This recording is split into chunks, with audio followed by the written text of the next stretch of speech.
Yeah, okay, go ahead. Do you have a lawyer that you're working with right now to kind of sort out this custody matter? What custody matter? Like just trying to get access to the children? Yeah, the big difference between custody matter and access, like I said, I haven't got access to my kids in 3 years now. Okay.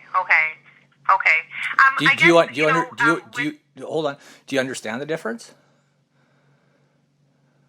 Like, I guess you're not in court right now. You already have access, but she's not giving it to you, right? Kinda, yes. Let's reiterate here. You're the Ministry of Children? Of children and families, yeah. And then John Horgan forwarded my email to you? So what happens is that when that email with whatever you have emailed goes to the complaint, and then we get sent a copy of it, and then we review it to see if there's any child protection concerns in it. So I'm just following up to see if you have any other concerns. Any other concerns besides what was in the email to John Horgan? Yes. Yeah, and to reiterate what I told John Horgan, and I sent him a link, is that I witnessed a child rape. You guys are aware of that. There's an audio recording. Of course, it's a powerful Catholic family who has silenced the victim and empowered the perpetrator. Because that's just how Catholic families work. You guys should be aware of that because you're, what was your profession? Social worker. Social worker, okay. For the ministry. Yeah. And this has apparently gone, I don't know a different ministry? Like, is there different levels of the Ministry of Children? No, I'm just a child protection social worker here. Oh, okay. Okay, and then so you looked up the file prior to calling me? Yes, I've reviewed it. Yes, and I know that you've been in contact with us before.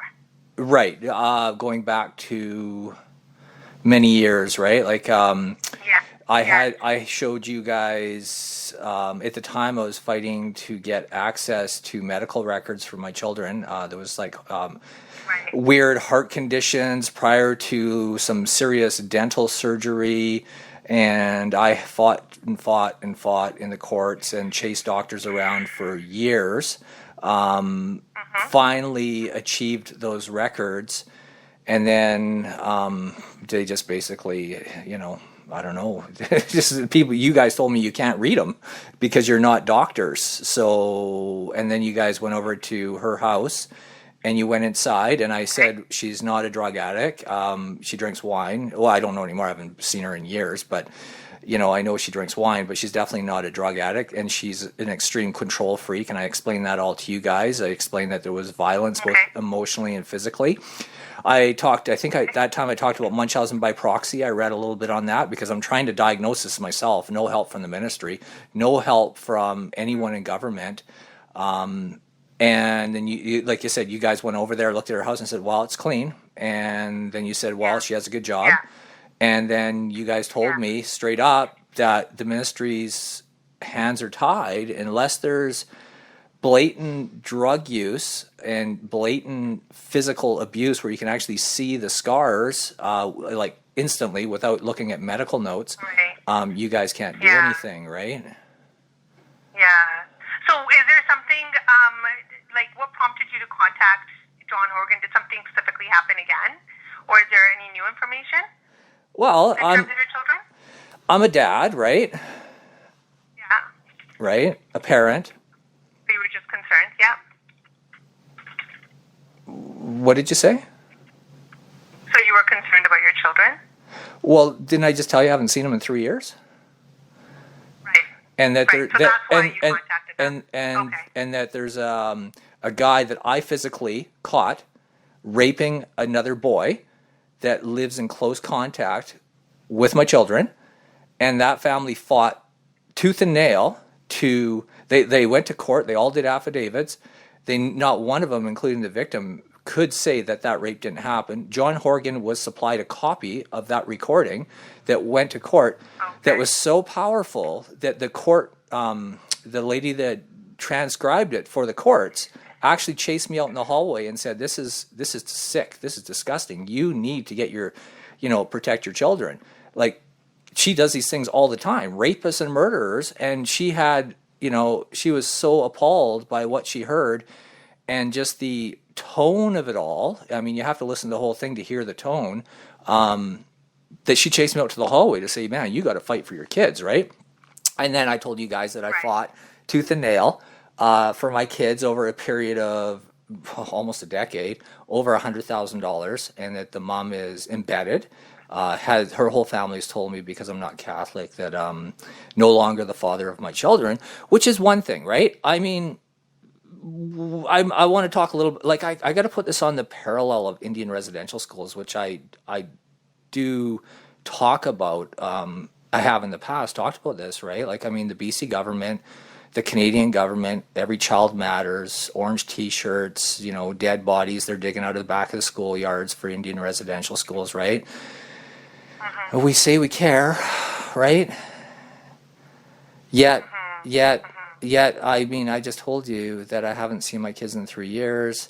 Not seen them. I haven't heard from them.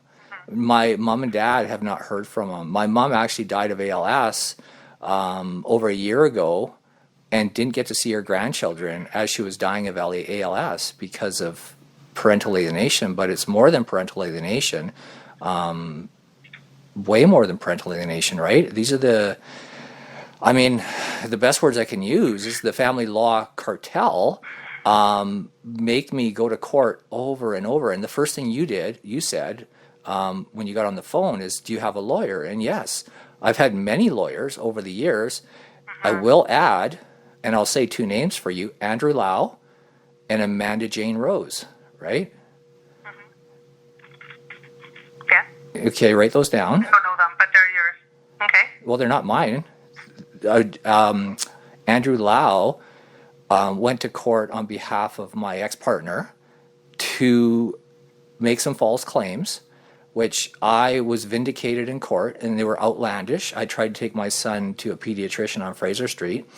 There's a recording of it on the internet where I tried to take my son to a pediatrician, and Andrew Lau took me to court to try to say that I was abducting my children. Andrew Lau now, not on that matter, but on a separate matter, is before the BC Law Society, has had his license to practice law taken away. Amanda Jane Rose, at that time, a New West lawyer, was representing me, did a horrible, horrible job. She currently has lost her license to practice law for 15 years. Again, not on the matter of treating my case inappropriately and not doing a good job. She did the same as Andrew Lau did.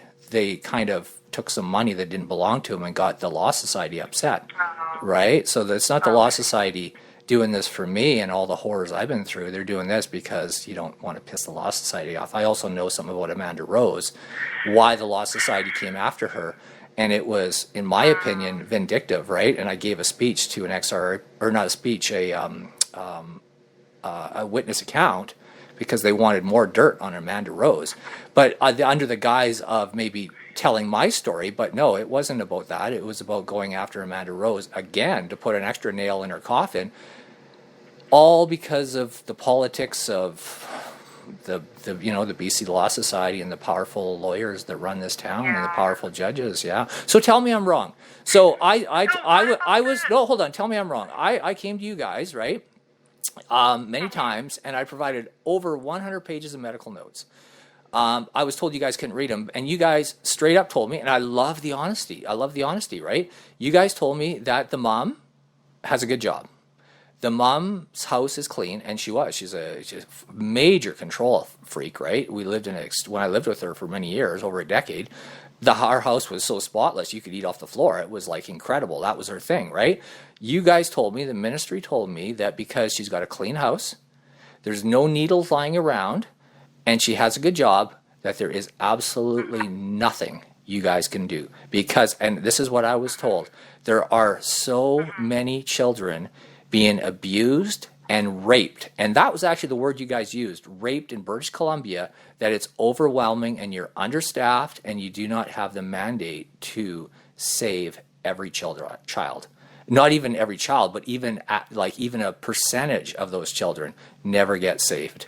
Yet, you guys buy T-shirts that say every child matters, right? So it's not true. Every child doesn't matter, right? So no, tell me I'm wrong. Tell me I'm wrong or right, because I've been through this with this. Please do stop saying my name and just answer the question, because I know where this is going. I know John Horgan. Yeah, but I can't answer questions on something somebody else has spoken Well, to you about. is right? is that policy? Can you guys? Are you? No, I can't speak to that because Okay, I so don't you just know. refuse to answer the question. I can't Fair speak enough. To what? I just wanted to get more information about the uncle, right? The one that you mentioned in the email. Is uncle having access to the children? Do you know? That was the most disrespectful question you could ever ask. Didn't I just tell you that I haven't seen, heard? You told me that there is a history for 3 you mentioned years. it again because you know that. Yes, I haven't. Are you? Who's going to speak here? Do you want to do the speaking, or do you want me to speak? Well, I'm just trying to get to the point because I really need to move on to other calls as well, and I just really want to clarify that point. So I just want to know if there's been any recent contact with the uncle. That's about it. I know there's been that history, and I'm aware of that, but I wanted to get more information about the uncle if you have it, because you mentioned it in the email. I mentioned what in the email? You said what you just said to me. You said that you had this history, you had some concerns about this uncle having access to the children of the Catholic Church. That's not what I said. He lives in close proximity. There you go. He lives close to the mom. So Well, I'm just wondering. Okay. Okay. So I'll review all the information you've shared with me with my supervisor. Okay? Okay. And we'll follow up as needed. And if any further concerns come up, just give us a call back. Okay. Okay? And can you tell me this? Because I knew this was going to go nowhere, and I knew John Horgan was going to just slough this off to you guys, much like when there was Indian residential school rapes and murders and all that kind of stuff and beatings that were going on. I'm sure there's people like me who came out and said, hey, this is going on. I witnessed it. And then you were just put off to a person like you, like the ministry, who just basically nullified it, minimized it, whitewashed it, and looked for a way out as the horrors were still continuing. And how long did that last for, the Indian residential schools? The horrors that happened in the schools. Sorry, you were wanting me to tell you about the residential school history? Is that what you're asking? Just specifically, I it's said... pretty apparent in the media. There's a lot of history. It's been going on for years and years. Is that what you're asking? Is it still going on? There's no more residential schools. That's right. So how long were the residential schools? Like, how many decades did that go on for? Many decades, but I don't know how that's relevant to what I'm talking to you about today. Well, because it's relevant. It's relevant to child abuse, where people like me must have come to the government during Indian residential schools year after year after year, yet the government whitewashed it for, I'll tell you, almost 90 years, 9 decades that went on for. And people like you who went, oh, that's so sad, oh. And then they ask dumb questions. Not dumb, they're actually very pointed and smart questions. They ask things like you just asked me, well, do you know if this fella has been around your children? One of the first thing I told you that's in the email, that I haven't seen or heard from my children in 3 years. My parents haven't heard or seen from my children in 3 years. Their cousins, their rest of their family have not heard anything. No email gets responded to. No phone call gets responded to. And yet you and John Horgan know that my name is Ben Applegate, my alias is Ben Applegate, and all this stuff is on the internet for you to review anytime you want. Yet you don't. And this is exactly like Indian residential schools. Whitewashed, dead ends everywhere, and you guys just don't care.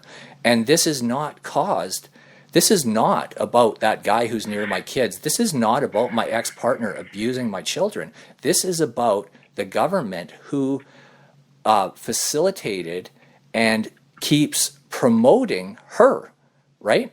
I'm the guy dragged through the court system, which is run by John Horgan and the federal government, right? John Horgan runs the provincial court. Justin Trudeau runs the federal court, right? He appoints the lawyers. He makes the laws. Yet I was dragged through the court. My name's Ben Applegate, right? All those times. Yet here I've come to you, and what do I get? I get you asking me, well, have you seen him do it again? And asking questions. I haven't seen my children in 3 years, right? And yet you guys don't seem to care. Every child matters. That's called parental alienation. I have not seen or heard from my children in 3 years. My mom died of ALS on her deathbed. It's a horrible way to die. Yeah. It's a horrible way to die, Yeah, right? for sure. For sure, right? Yeah. And she didn't get to see her grandchildren as she was dying. Who knows what's happening to my kids, right? You guys know that there's over 100 pages of medical notes, and you guys told me what about those notes?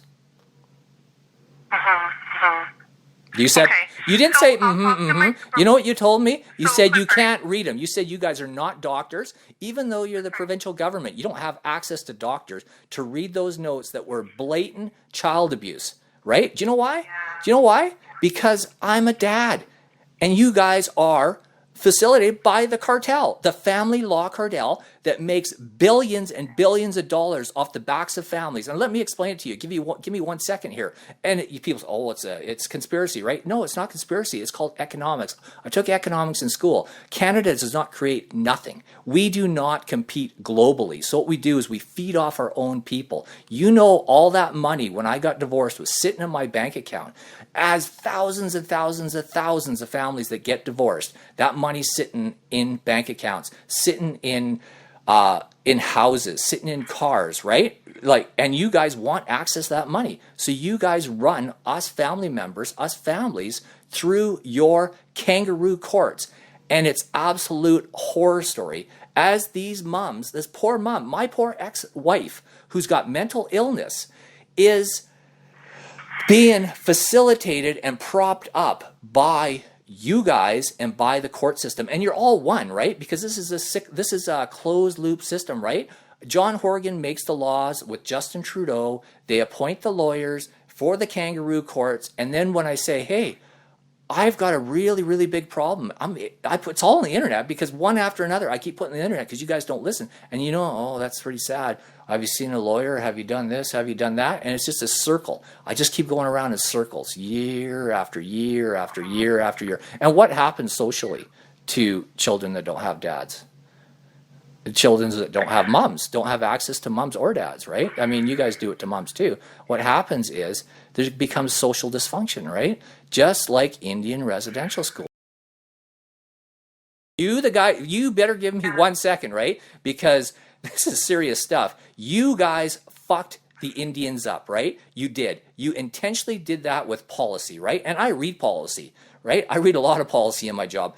But you guys did that with policy. It was 100% intentional. You wanted to mess the Indians up. I read a lot of stories even the government was giving them booze, right? You wanted to mess them up. It was intentional. And you guys intentionally, just like you did to the Indians, I grew up where half my town was Native, right? That's why I'm really disgusted. And my godfather's half Native, right? I see the parallels of what you guys do through the family law system, right? Just basically screwing families up. And you wonder why there's all this homelessness, why there's all this drug addiction, why there's all this dysfunction in Canada, and it's going to get so much worse. My prediction, right? And I read a lot of policy. I'm not a Netflix guy, man. I read a lot. And I know we are doomed. Canada is doomed.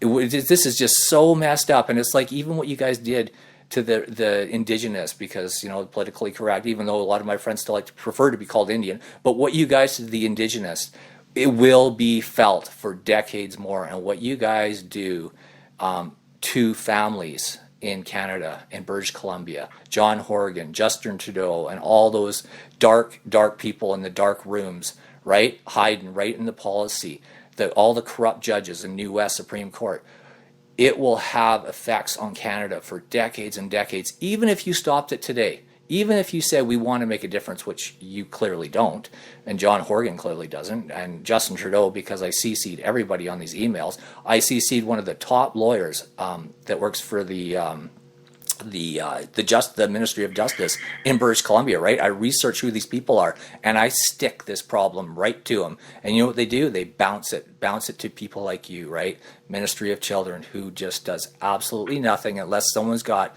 a needle hanging out of their arm when they knock on the door. But if it's anything as complex as Munchausen by proxy, I mean, isn't it the BC government that says 1 out of 7 people will have mental illness in their lives? You guys can think outside the box, right? But you don't, because you guys intentionally cause these problems. You guys are child abusers. So I'm going to end the call. I have enough information. I'll talk to my supervisor about your concerns. If any further concerns come up, just give us a call back. Okay? Well, like, so I haven't seen my kids in. No, it's fine. You need to go back to your lawyer to discuss that. I haven't seen my kids in 3 years. What would change?